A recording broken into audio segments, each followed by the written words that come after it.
लेते हैं। ये CBSE 2016 में देखिए क्वेश्चन आया हुआ था, कह रहा था कि find the angle between the parabolas. ये फर्स्ट कर्व है आपका y square equals to 4ax and x square equals to 4by at their point of intersection other than 0। मतलब समझिए रहा क्वेश्चन को। देखिए सबसे पहले हम एक फिगर बनाते हैं रफ वर्क में, ठीक है, और इसको इमेजिन करते हैं। तो y square equals to 4ax, ये कैसा पैराबोला होता था, ठीक है, ये ऐसा पैराबोला होता था। याद करो यहाँ पर क्या है, पॉजिटिव x, x के सामने कैसा साइन है, पॉजिटिव, यानी कि पॉजिटिव x एक्सिस डायरेक्शन में ये पॉजिटिव x एक्सिस के अबाउट ये सिमेट्रिकल होगा। तो ये आपका हो गया कर्व 1, और इसकी इक्वेशन क्या है, इसकी इक्वेशन है 4ax, ठीक है, इसकी इक्वेशन भी मैं लिख दे रहा हूँ। कर्व 1 की जो इक्वेशन है y square is equals to 4ax, इतना बहुत तो आता होगा ना पैराबोला वगैरह, तो x square is equals to 4by, ये किसके सिमेट्रिकल होगा, y एक्सिस के अबाउट ये सिमेट्रिकल होगा, ठीक है। बट y के सामने कैसा है, पॉजिटिव है। सिमेट्रिकल का मतलब समझते हो कि जैसे ये x है तो अगर हम इसको पलट के रखें तो ये वाला पोर्शन इसको कवर कर ले, या ऐसे इसको फोल्ड कर दें तो ये पोर्शन इसको कवर कर ले, ऐसे समझो, ठीक है। x square equals to 4by, तो ये पॉजिटिव y डायरेक्शन में सिमेट्रिकल होगा, पॉजिटिव y ये है और ऑरिजिन से पास करेगा, ठीक है। बहुत बेसिक सा पैराबोला दिया गया एग्जाम में, कोई आपको टेंशन नहीं दी गई इतनी, ये ठीक है। अब मुझे बताओ, ये कर्व C2 हो गया आपका, कर्व C2, और इसकी इक्वेशन क्या है, x square is equals to what, 4by, ठीक है, बात समझ में आई। अब सुनो, वो क्या कहता था find the angle between the parabola this and this eight their point of intersection other than 0। आप चेक करो ये कहाँ इंटरसेक्ट करते हैं, C1 और C2। एक तो ये कहाँ करते हैं, ऑरिजिन पे, तो 0,0 वाला इस पॉइंट पर आपको एंगल नहीं बताना, आपको इस पॉइंट पे एंगल बताना है, ठीक है। तो ये पॉइंट पहले तो आप सर्च करो, तब तो आप एंगल बताओगे। क्यों? क्योंकि एंगल बताने के लिए आपका फॉर्मूला क्या होता था, tan theta is equals to, बताया था आपको मैंने क्या, m1 minus m2 upon 1 plus m1 into m2, ठीक है, या mc1 माइनस mc2, कुछ भी बोल दो, मैंने m1 माइनस m2 कर दिया। और यहाँ मॉड भी लगा सकते हो। मॉड का मतलब क्या है कि tan थीटा की जो वैल्यू होगी वो कैसी होगी, पॉजिटिव होगी, ठीक है। तो मॉड आप यहाँ पे लगा सकते हो, क्योंकि हमने आपको बताया था छोटा वाला एंगल हम सेलेक्ट करते हैं। मतलब सिंपल शब्दों में समझो कि थीटा क्या होना चाहिए, एक्यूट एंगल, मतलब 90 से कम होना चाहिए, और थीटा का 90 से कम होगा तो tan की वैल्यू कैसी होती है, पॉजिटिव, इसलिए इस पर मॉड डाल दिया गया। आपको ज़्यादा टेंशन नहीं लेनी। अब सुनो, एक बात बताओ कि इस पॉइंट पे जो फर्स्ट कर्व होगा उस पर टेंजेंट कैसे आएगी, उस पर टेंजेंट आएगी आपकी ऐसे, देखो ये फर्स्ट कर्व था तो इस पर टेंजेंट जाएगी ऐसे ये, और सेकेंड कर्व पे टेंजेंट आएगी, भाई सेकंड कर्व को चेक करो ना, पॉइंट ऑफ कांटेक्ट ये रहा, इस पे टेंजेंट आएगी ऐसे, तो ये है T2 और ये है T1। तो ये वाला एंगल तुमको बताना है। अब एंगल कैसे बताओगे, जब तुमको ये वाला पॉइंट बताओ, ये वाला पॉइंट तुमको नहीं पता है भाई, जब तक पॉइंट नहीं पता होगा तब तक कर्व को डिफरेंशिएट करके उस पॉइंट पे आप dy/dx, उस पॉइंट पे कैसे निकालोगे, dy/dx at a given point ही क्या होता है, स्लोप होता है। तो इसका मतलब ये पॉइंट फाइंड करना बहुत ज़रूरी है। अब हमने आपको बताया था कि पॉइंट कैसे फाइंड करेंगे, हम इन दोनों कर्व की इक्वेशंस को सॉल्व कर लेंगे, ठीक है। तो फर्स्ट कर्व की जो इक्वेशन है y square is equals to 4ax, ये फर्स्ट इक्वेशन है, और इसी तरीके से सेकंड इक्वेशन है आपके पास x square is equals to 4by, ये सेकंड इक्वेशन है। एक काम करते हैं, हम सेकंड इक्वेशन से y की वैल्यू निकाल लेते हैं। तो y इज इक्वल्स टू क्या हो जाएगा, x स्क्वायर अपॉन ये 4b नीचे चलाएगा 4b, और इसको हम पुट कर देते हैं किसमें, पुटिंग इन 1, इसको हम इक्वेशन 1 में पुट कर देते हैं। तो देखते हैं क्या होता है, पुट करो तो क्या है, यहाँ पर y का स्क्वायर है, ठीक है, चेक करो यहाँ y का स्क्वायर है, यानी कि ये जो y की वैल्यू इसका हम स्क्वायर कर देंगे, यानी कि x स्क्वायर अपॉन 4b और इसका स्क्वायर। क्यों इन दोनों को सॉल्व कर रहे हैं, इन दोनों को सॉल्व करने से जो x, y आएंगे बच्चों वही तो ये होंगे। क्यों? क्योंकि ये x, y फर्स्ट कर्व पे भी लाई करता है और सेकंड कर्व पे भी, ठीक है। तो ये x, y की जो वैल्यू होंगी ये इन्हीं दोनों इक्वेशंस को सॉल्व करने से तो आएंगी, बात समझे। तो y का स्क्वायर, ये रही y की value x square upon 4b, और y का स्क्वायर मतलब इसके ऊपर square is equals to 4ax। थोड़ा सा इसको सॉल्व करना पड़ेगा। अब देखो ये स्क्वायर इसको भी मिलेगा और इसको भी मिलेगा, तो x का स्क्वायर x की पावर 4, ये मल्टीप्लाई होगा 2 to the 4 अपॉन, हाँ भाई 4 का स्क्वायर क्या होता है, अरे इस पूरे का जो स्क्वायर मिलेगा तो 4 का भी स्क्वायर होगा, b का भी स्क्वायर, 4 का स्क्वायर 16 और b का square b square is equals to क्या हो जाएगा आपके पास 4ax हो गया, ठीक है, बात समझ में आई। अब इसको उधर भेज दो, ठीक है, तो क्या हो जाएगा ये x की पावर 4 इज इक्वल्स टू, ध्यान से चेक करिएगा जरा, 16 इंटू 4, 16 चौके 64, ab स्क्वायर और इंटू x। अब यहाँ पे बच्चे गलती करेंगे, क्या गलती करेंगे, बच्चे बोलेंगे यहाँ पे x की पावर 4 है, यहाँ एक x उड़ा देंगे, यहाँ x क्यूब कर देंगे। नहीं, ये एक बायक्वाड्रेटिक इक्वेशन है x में, तो आपको x की सारी वैल्यूज़ बतानी पड़ेंगी, ठीक है। तो आप क्या करिए, इसमें आप एक काम करिए, इस पूरे को लेफ्ट में ले आइए, तो ये हो जाएगा आपके पास x की power 4 minus 64ab² into x is equal to 0। भाई ये पूरा टर्म इधर पॉजिटिव था, इधर आ गया नेगेटिव हो गया, ठीक है। और राइट में क्या बचा आपके पास 0। अब यहाँ से x यहाँ भी आप x कॉमन ले सकते हो, तो x हमने कॉमन लिया तो क्या हो गया, x की पावर 4 में से x कॉमन लोगे तो x की पावर 3 माइनस आपके पास हो जाएगा 64ab² और x चला गया बाहर इज इक्वल टू 0। बात समझ में आई? तो x into this is equal to 0, तो या तो x 0 होगा, भाई दो क्वांटिटीज़ का प्रोडक्ट 0 है, या तो x 0 होगा या तो ये 0 होगा, यानी कि या तो x 0 हो गया, ठीक है, या तो ये 0 हो गया। इसका 0 होने का मतलब x³ minus 64ab² is equals to what 0। तो x³ इज इक्वल्स टू ये राइट में जाएगा तो क्या हो जाएगा 64ab²। बात समझ में पॉजिटिव हो जाएगा। अब सुनो, यहाँ से जब आप क्यूब हटाओगे तो इधर क्यूब रूट लगाओगे, ठीक है, तो x is equals to what इसका क्यूब रूट। देखो बच्चों क्यूब रूट कैसे लेते हैं, इसको हम इस तरीके से लेते हैं, इसकी होल पावर 1/3 कर दो। अगर यहाँ 3 था और यहाँ से 3 अगर हटाना है तुमको पावर में, तो इसकी होल पावर 1/3 कर दो राइट हैंड साइड में, ठीक है। कोई प्लस माइनस नहीं लगेगा, यहाँ आप स्क्वायर रूट नहीं निकाल रहे हो, क्यूब रूट निकाल रहे हो, ठीक है। अब x इज इक्वल्स टू, ध्यान दें, अब देखो ध्यान से बच्चों, ये जो पावर 1/3 है ये 64 को भी मिलेगी, a को भी मिलेगी, b को भी मिलेगी, ठीक है। तो 64 की पावर क्या हो जाएगा 1/3 इंटू a की पावर 1/3 इंटू, ध्यान से चेक करिए, b की पावर 2 था और उसको 1/3 दोगे तो 2 1/3 में मल्टीप्लाई होगा, भाई ये पावर इससे मल्टीप्लाई होगा, 2 1 = 2 अपॉन में 3, ये हो गया, ठीक। अब नेक्स्ट स्टेप में देखिए मैं यहीं पे कर देता हूँ, तो x इज इक्वल्स टू, हाँ भाई ये 64 को आप क्या लिख सकते हो 4 का क्यूब, तो 4 का क्यूब की होल पावर 1/3, 4 का क्यूब ही क्या होता है 64 होता है, और साथ में आ गया a की पावर 1/3 इंटू b की पावर 2/3, ठीक है। अब ध्यान से चेक करिए, ये पावर आपस में मल्टीप्लाई होंगी तो 3 1 = 3/3, तो 3 से 3 घटेगा 1 आएगा, 4 की पावर 1 4 होता है, यानी कि x की वैल्यू क्या आ गई 4 a की पावर 1/3 इंटू b की पावर 2/3, कुछ ऐसा आपका x का वैल्यू आ गया, ठीक है बच्चों। तो ये आप कॉपी कर लीजिए, फिर मैं आपको y की वैल्यू निकाल के दिखाता हूँ, कॉपी करिए। तो देखिए स्टूडेंट्स, आपके पास x की दो वैल्यू आई हैं, एक तो x इज इक्वल्स टू क्या है 0, और दूसरा आपका x इज इक्वल्स टू क्या आया है, आपका आया x is equals to 4 into a की पावर 1/3 इंटू b की पावर 2/3, ये आया है। अब सुनो, अब आपने ये जो बना के रखा था इसको कोई नाम तो दिया नहीं है, मान लो ये इक्वेशन नंबर 3 है, ठीक है।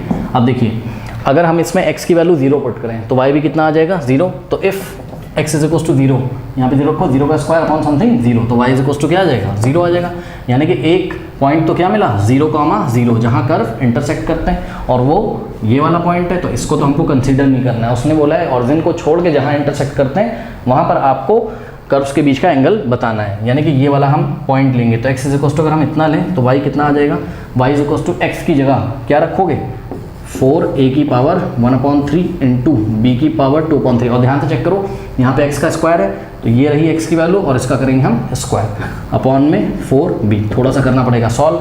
अब देखो ये स्क्वायर 4 को भी मिलेगा, a की पावर वाले को भी मिलेगा, b वाले को भी मिलेगा, तो ये क्या हो जाएगा 4 का स्क्वायर 16 इंटू, हाँ भाई a की पावर 1/3 इंटू 2, तो 2 इस 1/3 में मल्टीप्लाई होगा, यानी कि 2/3, तो a की पावर क्या आ गया आपका 2/3 इंटू, अब ध्यान दें प्लीज़, 2 2 = 4, तो b की पावर 4/3 हो जाएगा, b की पावर 4/3 हो गया, ठीक।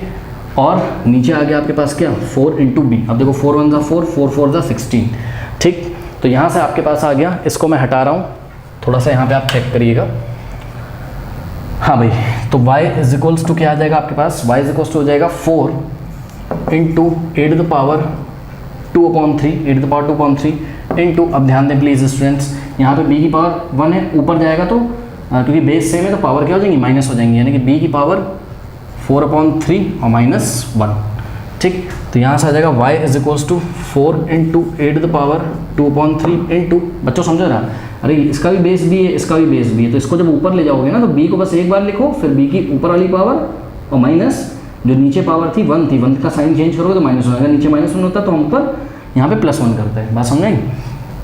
तो b की पावर, अब देखो इसका एलसीएम एलसीएम लो, तो 4 - 3 कितना होता है 4 - 3 1, तो ये हो जाएगा 1/3, यानी कि आपकी y की वैल्यू क्या आ गई, ये आ गई। तो x आपने कितना रखा था 4 8 the power 1/3 into b the power 2/3, यानी कि ये वाला जो पॉइंट ऑफ इंटरसेक्शन है आपका, ध्यान से चेक करिए, ये वाला जो पॉइंट ऑफ इंटरसेक्शन है, x की वैल्यू कितनी आई है आपकी, x की वैल्यू तो ये रही आपकी 4 into 8 the power 1/3 into b to the power 2/3, ये x की वैल्यू है, कॉमा y की वैल्यू क्या है आपकी y की वैल्यू है 4 into A to the power 2/3, a to the power 2/3 into b to the power 1/3। तो ये पॉइंट ऑफ इंटरसेक्शन आपका आ गया। ये क्या है? ये है पॉइंट ऑफ इंटरसेक्शन। और ध्यान रहे इसी पॉइंट ऑफ इंटरसेक्शन से फर्स्ट टेंजेंट भी पास हो रही है और सेकंड टेंजेंट भी पास हो रही है। ठीक है, इतना कॉपी करिए। अब देखिए स्टूडेंट्स, एंगल निकालने के लिए हमको स्लोप चाहिए, टेंजेंट 1 और टेंजेंट 2 का।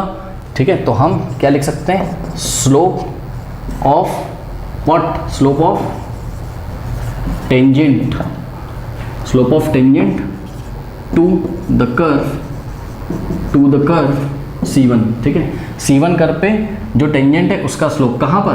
Eight the point of intersection.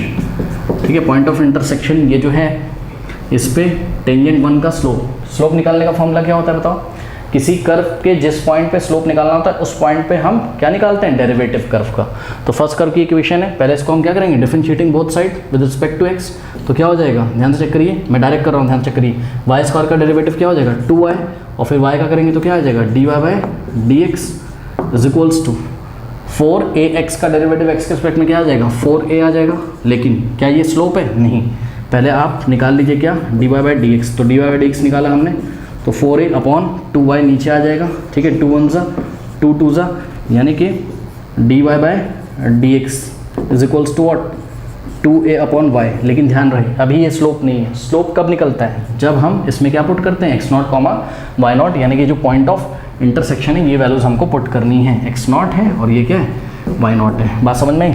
अब क्योंकि यहाँ पर क्या आ रहा है? केवल y आ रहा है, तो y की जो वैल्यू है हम यहाँ ले आके, y0 की जो वैल्यू है y कोऑर्डिनेट हम यहाँ ले आके पुट कर देंगे। ठीक है, तो dy/dx एट y कोऑर्डिनेट कितना है? y कोऑर्डिनेट है आपका 4 इंटू a की पावर 2/3, a की पावर 2/3 इंटू b की पावर 1/3 रख दीजिए इसमें। तो जगह 2a/y की जगह हम क्या रखेंगे? 4a की power 2/3 into b to the power 1/3। अब देखो 2 1 2 2 तो ये आ गया आपके पास। ध्यान दीजिएगा बच्चों जरा, ये आ गया a की पावर 1 माइनस, भाई ऊपर तो a की पावर 1 है ना, और ये बेस सेम है तो पावर सब्ट्रैक्ट हो जाएगी। ये a की पावर 2/3 ऊपर जाएगा तो -2/3 हो जाएगा। इंटू तो कुछ नहीं, अपॉन में क्या बचा? अपॉन में 2 बचा और b की पावर 1/3 बचा। तो b की पावर 1/3 बचा। कोई डाउट है? हमने क्या किया? a की पावर 1 एज इट इज था, और जब हम a की पावर 2/3 को ऊपर ले गए तो क्या हो गया? बेस सेम है तो पावर सब्ट्रैक्ट हो जाएंगी। ठीक है, अभी हो जाएगा आपके पास a की पावर, हाँ भाई 3 - 2 कितना होता है? 1। तो a की पावर 1/3 अपॉन 2 इंटू बी की पावर 1/3। इसको आप क्या लिख सकते हो? इसको आप लिख सकते हो, ध्यान से चेक करो, 1/2 इंटू a/b की होल पावर 1/3 लिख सकते हो कि नहीं लिख सकते हो बताओ? अरे ये रहा 1, आगे 1 से मल्टीप्लाई कर लो ना, लो 1/2 ये रहा, और a/b की होल पावर 1/3, क्योंकि इसकी भी पावर 1/3 और इसकी पावर 1/3। कोई बोलेगा ये कैसे कर दिया? तो बोलोगे 1/3 इसको भी दे दो, इसको भी दे दो, तो वापस ऐसा दिखेगा आपको। तो ये आ गया आपका किसका स्लोप? ये आ गया आपका स्लोप फर्स्ट टेंजेंट का, पॉइंट ऑफ कांटेक्ट पे। ठीक है, जो टेंजेंट किस पे? कर्व C1 पे। ठीक है, तो आपका M1 आ चुका है। यही क्या है? आपका M1 है। तो मैं यहाँ नोट कर लेता हूँ, M1 आ गया आपका कितना? 1/2 a/b की whole power a/b to the whole power 1/3। ठीक है, similarly we will find M2। Okay, तो now we will find M2 निकालने के लिए क्या करेंगे बताइए? Slope of the tangent to the curve C2 at the point of intersection is given by second equation का डेरिवेटिव x के respect में निकालेंगे। ठीक है, तो x स्क्वायर का डेरिवेटिव x के रिस्पेक्ट में क्या हो जाएगा? x स्क्वायर का 2x हो जाएगा, और फिर x का करोगे तो 1 आएगा। अरे x स्क्वायर का x के रिस्पेक्ट में 2x होगा यार, इज इक्वल्स टू, हाँ भाई ध्यान दें, 4b, और y का x के रिस्पेक्ट में क्या हो जाएगा? dy/dx हो जाएगा। यहाँ से dy/dx की वैल्यू निकाल लो, तो dy/dx इज इक्वल्स टू क्या हो जाएगा? 2x/4b। 2 1 2 2 ये आ गया आपके पास 1/2 इंटू x/b। नाउ अब आपको ये dy/dx कहाँ निकालना है? x0, y0 पे x0 की वैल्यू रख दो, कितनी? तो dy/dx एट 4 इंटू a की power 1/3 into b to the power 2/3। तो ये हो जाएगा आपका 1/2 इंटू x की वैल्यू कितनी रखोगे? 4 इंटू a की power 1/3 into b to the power 2/3 upon b, ठीक है। तो इसको अगर हम सॉल्व करेंगे तो ध्यान चेक करिए, 2 1 जा और यहाँ पे आ जाएगा 2 2 जा 4, ओके। चेक कर लीजिए एक बार, 1/2 x की वैल्यू क्या रखना है, 4 into A to the power 1/3 into b to the power 2/3, बिल्कुल सही किया हमने। तो ये आ जाएगा आपके पास क्या, 2 into A to the power 1/3 into b to the power 2/3, और यहाँ नीचे b की पावर 1 है, ऊपर जाएगा तो माइनस हो जाएगा, ठीक है। तो 2/3 और -1 कितना होता है, ये होता है आपका -1/3, ठीक है। तो यहाँ पर आपके यहाँ पर जो आ गया आपका वैल्यू आ गया 2 इंटू ए की पावर 1/3 इंटू बी की पावर -1/3। अब क्या करेंगे नेक्स्ट स्टेप में, हम 2 इंटू ए की पावर 1/3, और ध्यान दें वापस इसको हम नीचे भेजेंगे तो इसकी पावर पॉजिटिव हो जाएगी, यानी कि बी की पावर 1/3, तो ये हो जाएगा 2 इंटू, अब इसको हम वापस क्या लिख सकते हैं, a/b की होल पावर 1/3, ऐसा लिख सकते हैं कि नहीं लिख सकते हैं। तो ये आपका क्या आ गया, ये आपका m2 आ गया। तो हम m2 को भी नोट कर लेते हैं। तो m2 is equals to what, m2 is equals to 2 into a/b की होल पावर 1/3। तो इतना कॉपी करिए, फिर मैं आपको आगे बताता हूँ। तो स्टूडेंट्स एंगल निकालते हैं, ठीक है।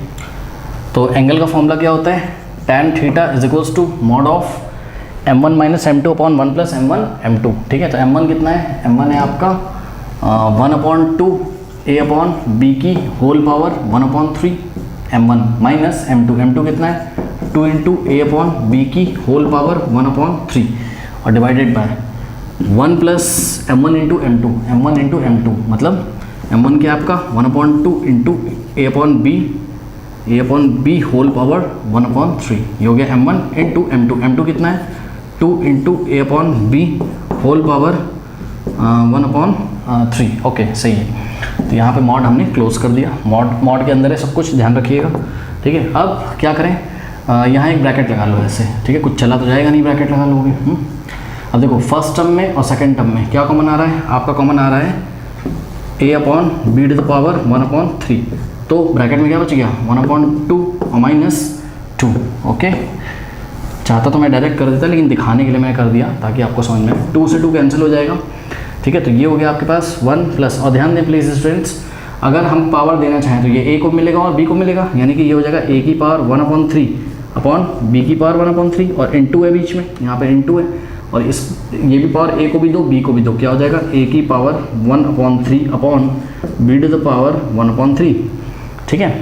और यहाँ पर क्या हो जाएगा आपका, ये हो जाएगा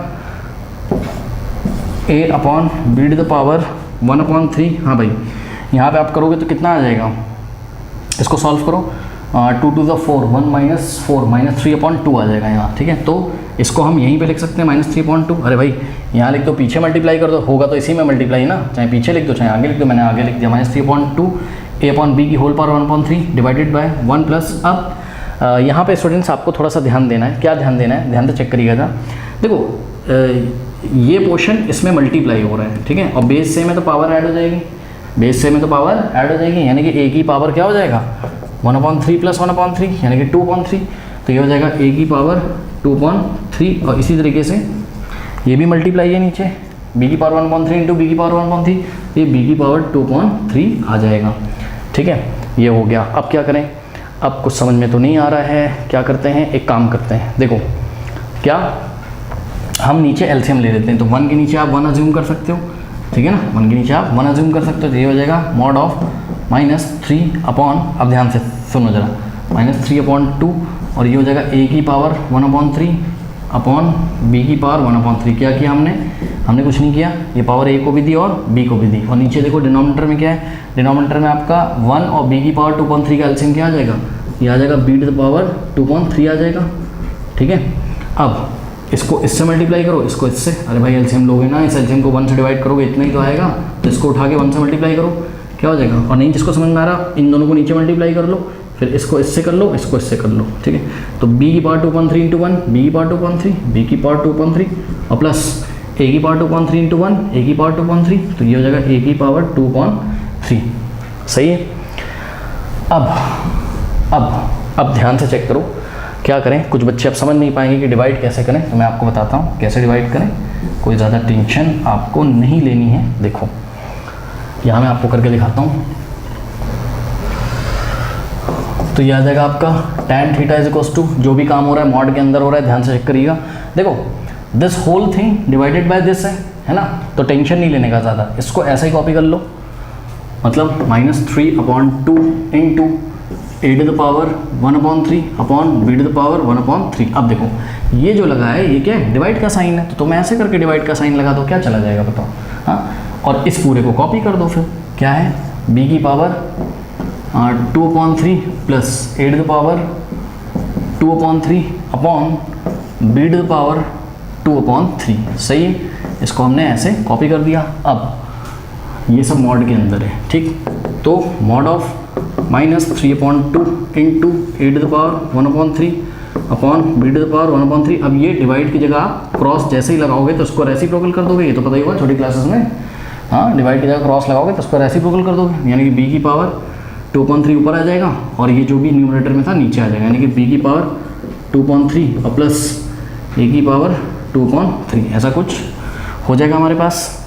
सही है, अब क्या हो जाएगा ये आपके पास, ये हो जाएगा देखो -3/2। इसको देखो और इसको देखो, इसमें ये डिवाइड ही तो कर रहा है एक तरीके से। आप इसको क्या लिख सकते हो, आप इसको लिख सकते हो देखो a की power 1/3 into b to the power 2/3 minus 1/3। क्यों, अरे यार इसको ऊपर भेजोगे बेस से में पावर सब्ट्रैक्ट नहीं हो जाएगी, और नीचे क्या बच गया आपके पास, नीचे बच गया b टू द पावर 2/3 और plus a to the power 2/3। ठीक है, अब 2/3 और -1/3, 2/3 माइनस 1/3, वाह रे 3, क्या बच्चों को परेशान बेवजह किया जा रहा है। 2 - 1 कितना आ जाएगा 1/3। ठीक है, तो ऊपर क्या बचेगा आपके पास b की पावर 1/3, तो ये हो जाएगा मॉड ऑफ -3/2, और इसको हमने सॉल्व किया, ये तो हो गया आपका क्या a की पावर 1/3 इंटू, और यहाँ क्या बचा b की पावर 1/3, करेक्ट, डिवाइडेड बाय नीचे क्या हो गया, नीचे थोड़ा रीअरेंज कर लो, a की पावर 2/3 को पहले और b की पावर 2/3 को बाद में, तो a की पावर 2/3 और प्लस b की पावर 2/3, करेक्ट, ये हो गया। अब देखो ये -3/2 का 2 कहाँ लिख सकते हो आप नीचे, अरे यार इस -3/2 को तुम ऐसे नहीं लिख सकते हो, -3/2 लो, ऐसे लिख लो। ठीक है, बात समझ में। अब सुनो, एक काम करते हैं, क्या देखो यहाँ मॉड लगा हुआ है, ठीक है, वीडियो रिवर्स करके आप नोट कर लीजिएगा, नहीं समझ में आ रहा है तो वैसे तो खुद से कर सकते हो, क्लास 12th में हो। अब सुनो, देखो ये माइनस है, जब आप इसका मॉड लोगे, ठीक है, किसी भी नेगेटिव क्वांटिटी का अगर हम मॉड लेते हैं तो हमेशा क्या आता है, पॉजिटिव आता है। ठीक है ना, बात समझ में आई। तो देखो थोड़ा सा यहाँ पे रीजनिंग है, रीजनिंग मैं आपको बताता हूँ, थोड़ा बात समझिएगा स्टूडेंट्स। देखो रीजनिंग ये है कि अगर ए और बी चाहे दोनों अगर पॉजिटिव हो, ध्यान देना मेरी बात, फटाफट बता रहा हूँ, ए और बी अगर पॉजिटिव है तो उनके ये क्या है, ए का क्यूब रूट, ये क्या है बी का क्यूब रूट, तो भाई ए का क्यूब रूट भी पॉजिटिव होगा, बी का क्यूब रूट भी पॉजिटिव होगा, बात समझ में आई। और ये देखो ये ए के क्यूब रूट का स्क्वायर है और ऊपर 2 लिखा है, इसका क्या मतलब है यार, इसका मतलब है ए की पावर 1/3 का स्क्वायर, और इसका क्या मतलब है बी की पावर 1/3 का स्क्वायर, क्योंकि ये पावर अंदर जाएगी। ठीक, तो बात समझो, अगर ए और बी कैसे हैं आपके पॉजिटिव है तब तो कोई टेंशन ही नहीं, क्योंकि ए का क्यूब रूट भी पॉजिटिव, बी का क्यूब रूट भी पॉजिटिव, और किसी भी चीज़ का स्क्वायर हमेशा क्या होता है, पॉजिटिव, तो ये भी पॉजिटिव, ये भी पॉजिटिव, सब कुछ पॉजिटिव, 2 भी पॉजिटिव, 3 भी पॉजिटिव, मतलब बस ये माइनस का साइन प्रॉब्लम कर रहा था, तो मॉड क्या कर देगा, इस माइनस को क्या कर देगा, पॉजिटिव कर देगा, यानी कि जो tan थीटा आ रहा है, जब हम मॉड हटाएंगे तो हम इसको पॉजिटिव क्वांटिटी ले लेंगे, बात समझ में, यानी कि क्या हो जाएगा 3/2, और साथ में क्या आएगा, अरे माइनस हटा दो, a की पावर 1/3 इंटू बी की power 1/3 upon a to the power 2/3 और plus b to the power 2/3। अब दूसरी सुनो, अगर a और b नेगेटिव हो जाए, अगर a और b नेगेटिव हो जाए तो a का क्यूब रूट भी नेगेटिव, b का क्यूब रूट भी नेगेटिव, तो भैया नेगेटिव नेगेटिव, ये भी नेगेटिव, ये भी नेगेटिव, ये भी नेगेटिव, ये भी नेगेटिव, तो हो तो पॉजिटिव जाएगा, तो इतनी क्वांटिटी आपकी फिर से क्या हो जाएगी, पॉजिटिव। ठीक, और मैंने बताया कि ये इसको आप ऐसे लिख सकते हो, तो नेगेटिव क्वांटिटी का स्क्वायर, क्योंकि नेगेटिव नंबर का जो क्यूब रूट होता है ना बच्चों, वो नेगेटिव होता है।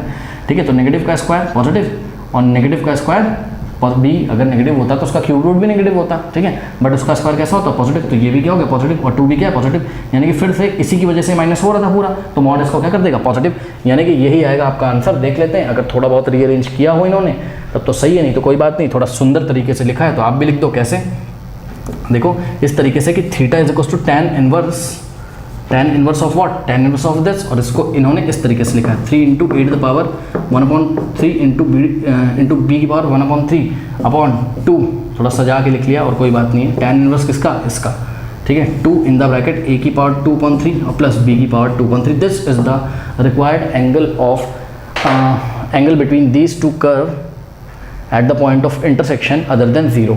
अब सुनो, ये दोनों कर्व कहाँ इंटरसेक्ट कर रहे थे, 0 पे, तो यहाँ पे उसने आपको एंगल क्यों नहीं मांगा, क्योंकि ध्यान चेक करो, ये आपकी पहली कर्व है, पहली कर्व की टेंजेंट y एक्सिस है और दूसरी कर्व की टेंजेंट क्या है, x एक्सिस, ठीक। और इन tangents x axis y axis के बीच का एंगल 90 है, तो क्यों पूछेगा, वो तो देखने से ही लग रहा है कि एंगल कितना है, ठीक है ना, कर लो।